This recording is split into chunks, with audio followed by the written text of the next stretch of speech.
In the first part of the application development, we want to learn how to use an association. Associations are used to connect to elements from the standard. With an association, you can connect between business objects and retrieve business object elements from those business objects. So we're going to add an association to our business object, and we're going to initialize this via business logic. In addition, we want to add some fields to the UI. In the beginning, we defined that we want to relate our bonus plan to a certain employee. Right now, we don't have any element of an employee in here. What we want to do now is we want to add an employee ID here, which we then will use as a foreign key in order to connect to the business object of the employee, which is stored in the standard business by design. In order to do that, we add a new element here, and we call this element employee ID, because there we select an employee ID. So at first we create a new label,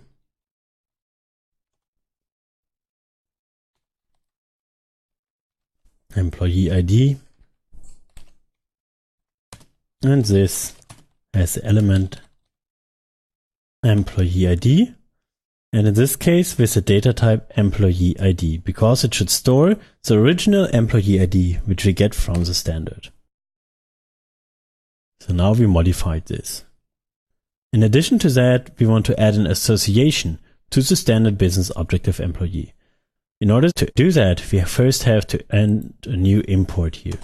So we need an import, and this import now gets us the access to the employee object. So we need an import in the application, foundation, business partner global. This is where the employee object is stored. After we added this import now, we can use now the employee object. We will create now a new association. We name it to employee to indicate that we use it to navigate to the employee. And this is then linked to our object of the employee here. This is a standard business object from business by design. Okay, now we must initialize this association in our business coding. When somebody enters an ID, we want to select all the other attributes from the employee as well. So let's add the coding in our event after modify, because we want to set this association in that moment the user hits the enter button. So we add a new line here and say retrieve the selected employee instance. So first we define a variable employee, and this employee variable we want to set to the instance which is selected. So we also want to use the employee object.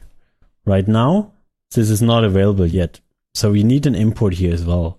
We need the same import as we used in the business object.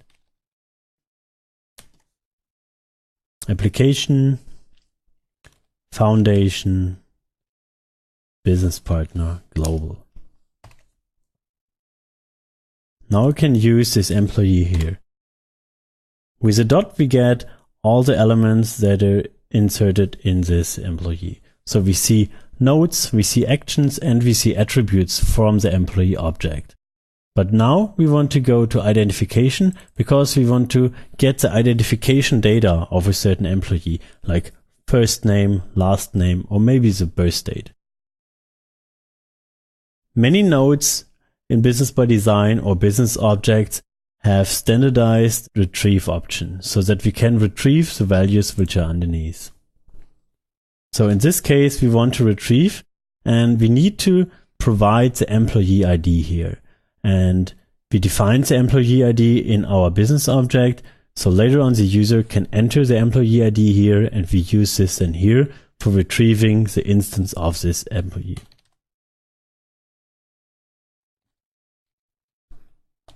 So here we provide the employee ID which can be entered.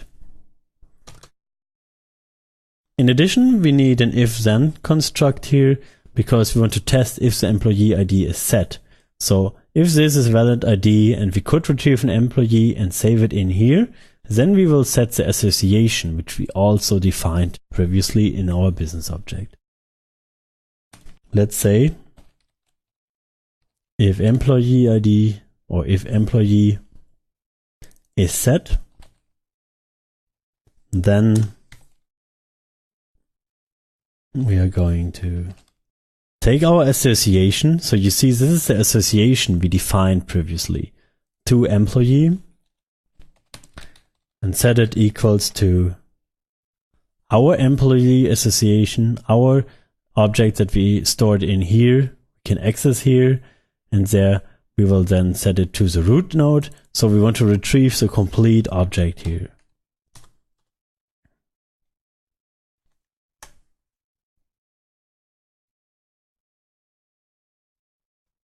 And then we will save this. Okay, we see we missed a bracket. That's why we have the error there. And now our construct is ready.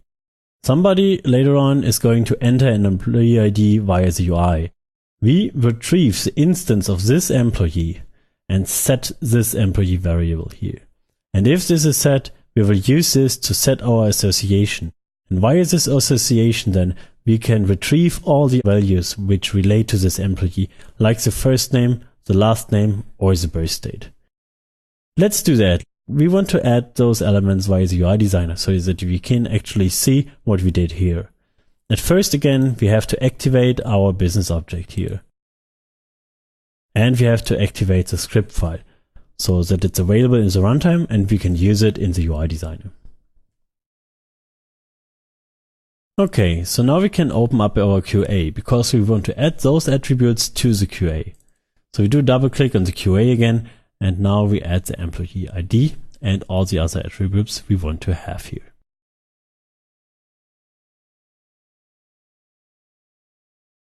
Okay, previously we have seen how we can drag and drop elements to our UI. So now we have here our employee ID. First we go to the edit mode, and then we will drag and drop the employee ID to our UI. So now we can also enter an employee ID in order to relate our bonus plan to a certain employee. But an ID is not really saying a lot, so we want to add more attributes. Now you see down here the association, which we also added just to our business object. We can open this one up, and then we will see all the available attributes from an employee. And you have to know that you find his name under current comment here, the person, and then we have the name here. So now we can drag and drop the given name of an employee down here. We can also have the family name here. And maybe we want to have his birth date also displayed on the screen. So those are all attributes that relate to our employee ID, but all we need is the employee ID, and the rest is retrieved via the association. Because employee IDs are hard to know, because those are IDs, we want to have an object value selector here. So we want to define this field differently. We don't want to have an input field here. We want to have an object value selector, which enables us then to just select an employee. So we scroll down here and we see the object value selector. We have to configure this one. Here we have the OVS component. So we open up the OVS component, and then we can now browse the standard elements from our Business by Design system. And within the SAP Business by Design application UI, we find a folder that is called Public OVS. This is a reusable component that is built by SAP but can be reused in your applications. So we select the employee ID now here because we want to have an OVS that selects an employee ID. Now you see this icon here is changing and we can select an employee. Let's save it and test our solution. Okay, we go now here via the preview tab.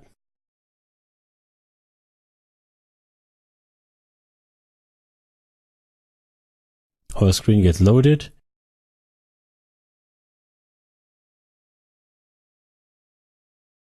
Now we see we have this icon here.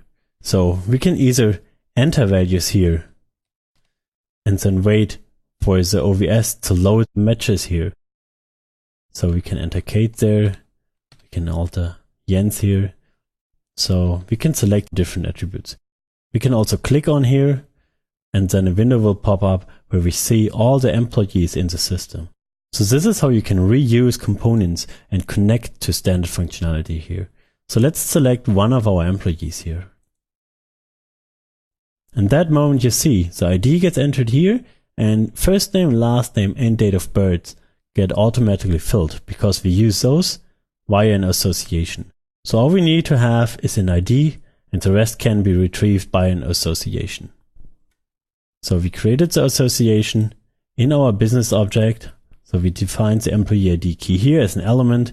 We defined the association. After that, we have to initialize it in the after modify via the retrieve option. And then we can include elements in our UI in order to display those automatically.